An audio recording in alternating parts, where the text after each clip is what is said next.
Hey everyone, welcome to another installment of Harry Potter Theory. Today we'll be discussing a few noteworthy instances in which Wizarding World magic makes absolutely no sense. As many fans of fantasy fiction will tell you, magic tends to have different rules depending on which universe you're referencing.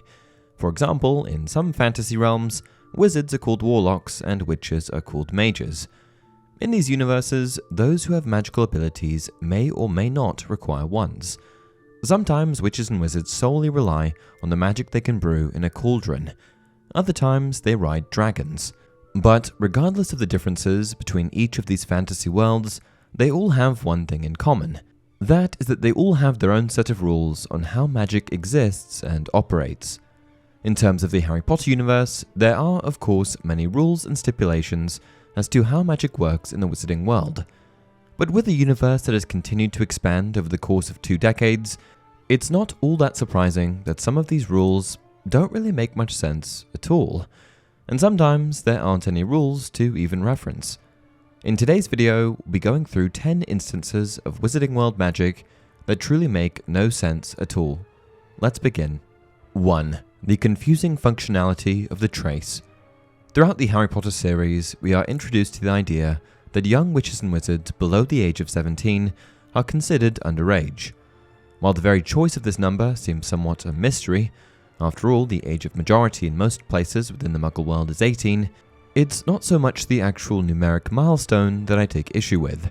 Instead, I find the magic that's used by adult witches and wizards to monitor underage magic to be problematic. This particular spell is called the Trace, and it is used by institutions like the British Ministry of Magic to alert officials working within a department such as the Improper Use of Magic Office. Evidently, the trace is placed on young individuals with magical abilities and, when a spell is performed in close proximity to someone who is underage, can identify the following: what, where, and to when magic was cast. That is, the Ministry can tell what spell was used, the location, due to the trace being somewhat bound to the young person, and the exact time it was cast. This is well supported throughout the novels and films, with a particularly good bit of evidence in the following letter received by Harry after Dobby the House Elf performed magic at number 4 Privet Drive during summer holiday. Dear Mr. Potter, we have received intelligence that a hover charm was used at your place of residence this evening at 12 minutes past 9. And yet, despite all those details, we're left with many questions, like, how is the trace bound to a young witch or wizard? Who puts the spell on underage magical children? As far as we know, the Ministry doesn't send officials to each and every place of residence within Wizarding Society to bind the trace to young witches and wizards. Nor is there any mention of someone from the Ministry visiting magical schools like Hogwarts to do a mass incantation of the spell. I suppose parents could perform the trace upon having a child, kind of like how Muggles register their newborns with governments, but what about Muggle-born children? Their parents wouldn't know how to do this.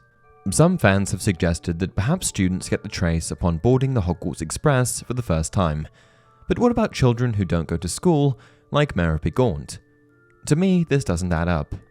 Every underage magical child has the trace. We just don't know where it comes from. Even more confusing still, there's the question of how the Ministry would be able to identify if underage witches or wizards were actually using magic outside of school. For example, if someone with the trace on them were to use a spell at their house, wouldn't the Improper Use of Magic Office just assume that it was a parent casting magic?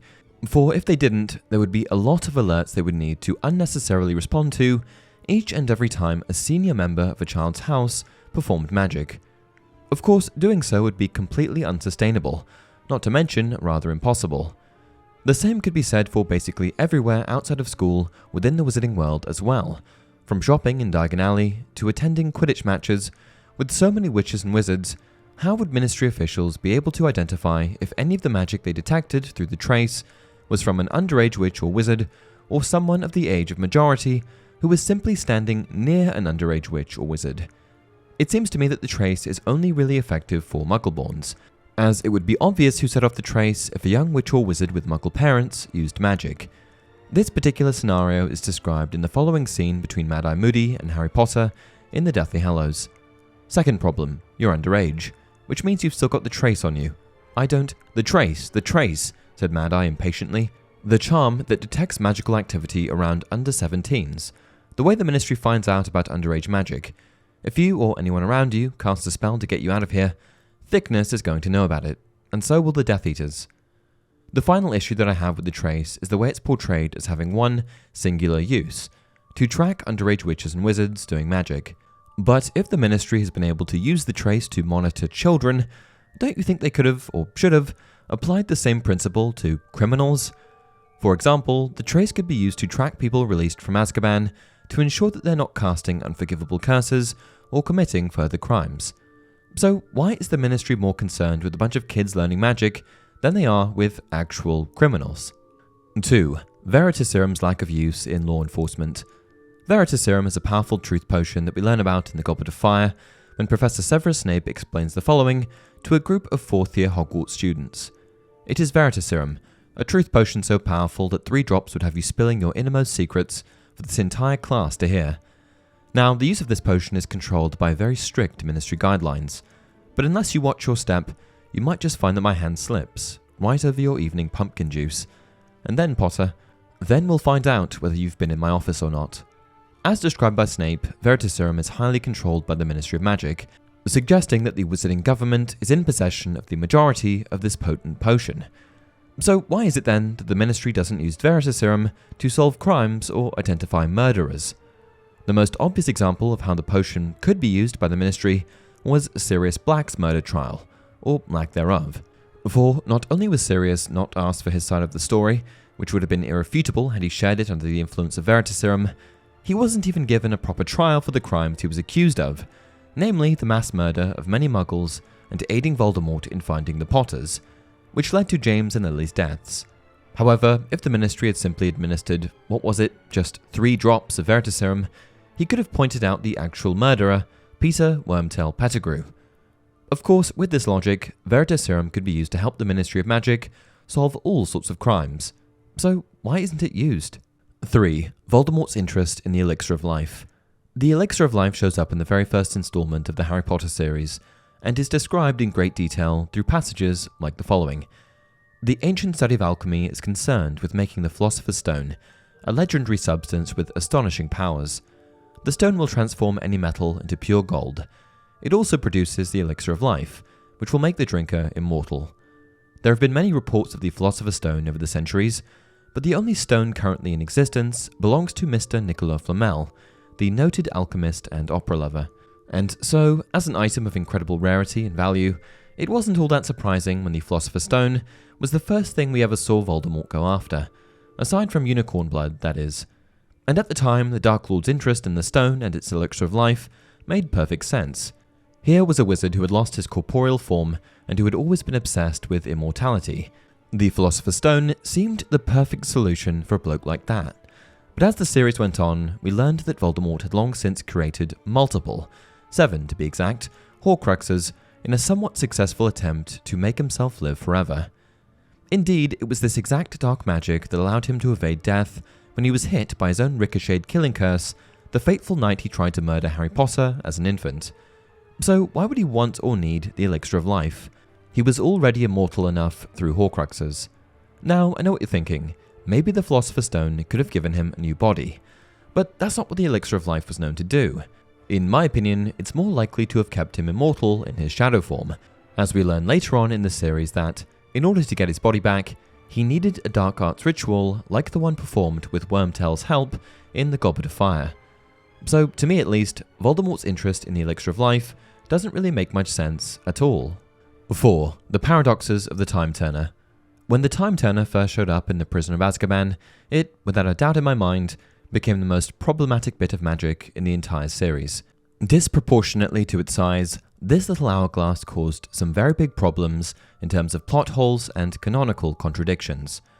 Of course, when we first learn about the device that Hermione's been wearing around her neck like a piece of jewelry, it seems harmless enough. Hermione has used its powers to complete a course load that shouldn't be possible within the constraints of actual time. Typical Hermione. But then, larger questions come to mind. If one can simply go back in time, why not go back and fix mistakes or save those who've died? Harry could go back and save his parents, or later, Sirius Black, Dumbledore, and even the fallen members of the Order of the Phoenix. Or why not go back and simply take down Voldemort before any of those deaths even happened? The explanation meant to rectify these major narrative issues was the introduction of the concept that one would age the amount of time travelled backward. So if you travelled back a decade, you would age that number of years upon returning to your current time. However, I find it hard to believe that Harry wouldn't have given up 10 years of his life in order to go back and prevent the murder of his parents. Not to mention all the time travelling that Hermione did to keep up with her course load in her third year. By all accounts, I think she should have looked at least a little bit older by the end of The Prisoner of Azkaban. And clearly, author J.K. Rowling realised how problematic the Time Turner became. Sharing with fans on wizardingworld.com, I went far too light-heartedly into the subject of time travel in Harry Potter and The Prisoner of Azkaban. While I do not regret it, Prisoner of Azkaban is one of my favourite books in the series, it opened up a vast number of problems for me, because after all, if wizards could go back and undo problems, where were my future plots? I solved the problem to my own satisfaction in stages. Firstly, I had Dumbledore and Hermione emphasise how dangerous it would be to be seen in the past, to remind the reader that there might be unforeseen and dangerous consequences, as well as solutions in time travel. Secondly, I had Hermione give back the only time turner ever to enter Hogwarts. Thirdly, I smashed all remaining time turners during the battle in the Department of Mysteries, removing the possibility of reliving even short periods in the future.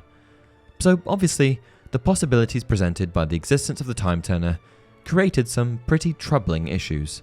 5. The Petronus Charm's difficulty level. Aside from a few of the most famous spells, like Wingardium Leviosa, Expelliarmus, and Avada Kedavra, Expecto Patronum is probably among the most well-known incantations within the wizarding world of Harry Potter, and as many of you will know, it is the spell that casts the Petronus Charm, the potent spell heavily featured in The Prisoner of Azkaban. But if you're feeling a little fuzzy on the details of this particular charm, here are the need-to-know basics. Expecto Patronum can produce a non-corporeal or corporeal variation of the Petronus Charm. The non-corporeal version typically resembles wisps of silver, which is most likely to occur when a witch or wizard is first learning the spell. The corporeal form, on the other hand, is that of an animal in a silvery, vapor-like state. The animal is unique to the individual and relates to their personality and emotions. In most cases, the animal will remain the same over the course of a witch or wizard's life, but it has been known to change in the event of a traumatic or life-altering event. The following is an excerpt from The Prisoner of Azkaban, in which Professor Remus Lupin explains to Harry Potter how a Patronus works, in that it is a kind of anti-Dementor, a guardian which acts as a shield between you and the Dementor, a kind of positive force, a projection of the very things that the Dementor feeds upon: hope, happiness, the desire to survive. But it cannot feel despair, as real humans can, so the Dementors can't hurt it. And so, in order to produce one, a witch or wizard must focus all their energy on a single, very happy memory. It is through this thought or memory that the charm is conjured, and more specifically, what makes it such a potent spell against dark magical beings like Dementors and Letherfolds.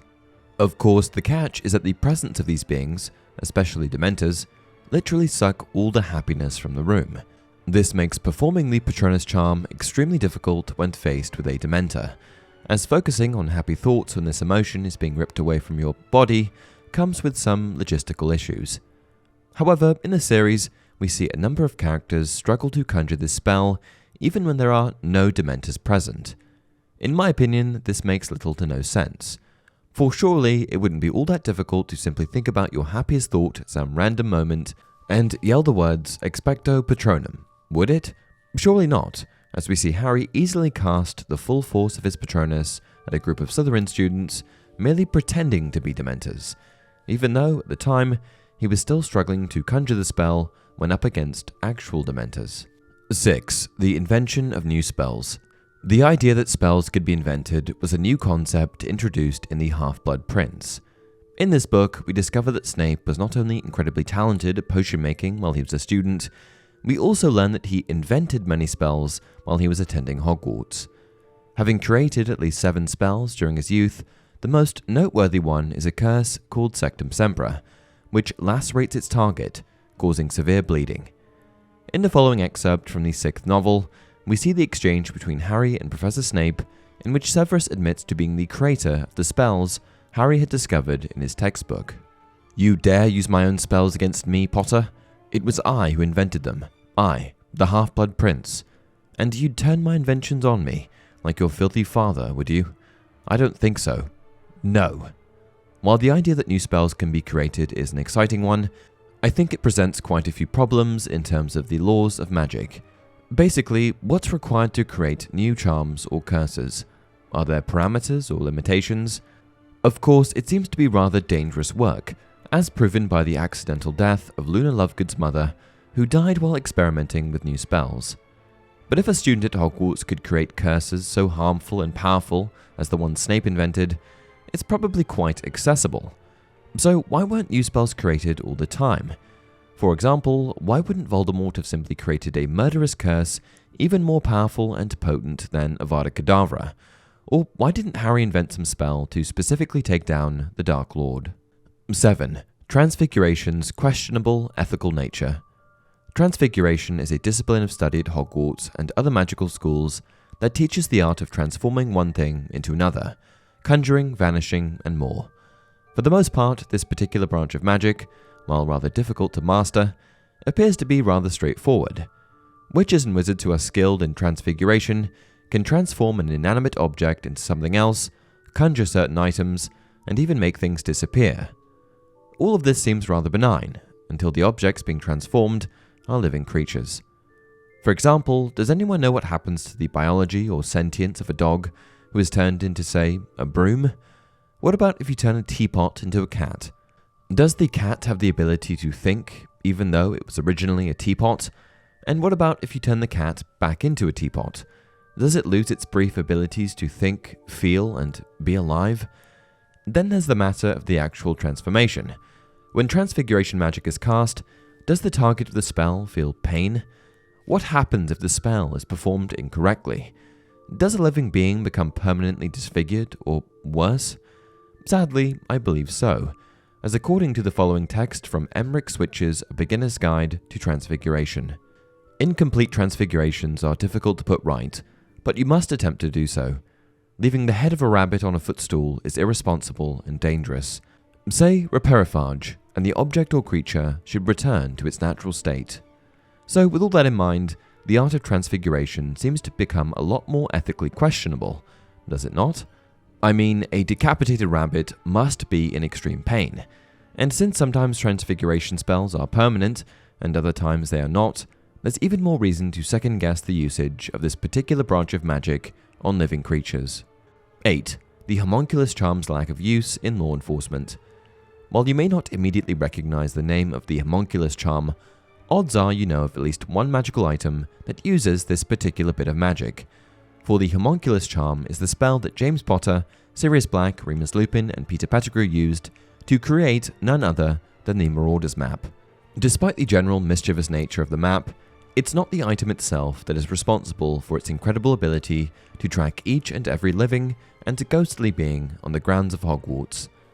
That is actually the homonculus charm, a spell so formidable that it's even able to show individuals who are in their animal animagus form or hidden by magical artifacts like the Cloak of Invisibility. So, knowing just how powerful and effective the homonculus charm is, and the fact that a group of young students were able to perform it quite effectively, why isn't this spell used more often? To me, it seems almost insane that a charm such as this wouldn't be leveraged by, say, the school itself, to track down mischief makers and keep the castle safe from intruders. Even more obvious than that, shouldn't the Ministry of Magic be leveraging a spell like this to monitor areas that are susceptible to the wizarding world's greatest risks? A few locations that come to mind are Gringotts Wizarding Bank or Azkaban Prison. And yet, for some strange reason, the one and only time we see this charm in use is within the mischievous folds of the Marauders map. 9. Animagi's registration requirements. Over the course of the series, despite there being fewer than 1,000 in existence, we meet several Animagi. These are witches and wizards who can transform themselves into an animal counterpart at will, and unlike a person's Petronus, the form of an individual's animagus cannot be influenced by emotion or experiences, and therefore can never be altered. And so, as each animagus has a specific animal that they can transform into, witches and wizards are asked to register their animagus ability and animal type with the Ministry of Magic's Animagus Registry, Failure to do so has often resulted in imprisonment in Azkaban. Now, while I understand the reasoning behind a registry, known Animagi would be less likely to get away with criminal activity in their animal form. I do feel that imprisonment for failure to register seems a bit much. This is particularly so in consideration of the fact that Animagi seem to have been singled out in this way. For example, why aren't legilimens, or mind readers, as us muggles would call them, asked to register with the ministry? Shouldn't all extraordinary magical abilities be treated the same? 10. The inconsistency of incantations. Lastly, on today's list, we'll be covering incantations and the overall inconsistency with their linguistic morphology. Here's what I mean. Many spells that we learn about in this series are general commands. Accio, the spell that summons an item or object. Wingardium Leviosa, the levitation spell that can lift any object up into the air. Lumos, a charm that brings light. And Expelliarmus, the defense spell that removes a weapon, most often a wand, from another person.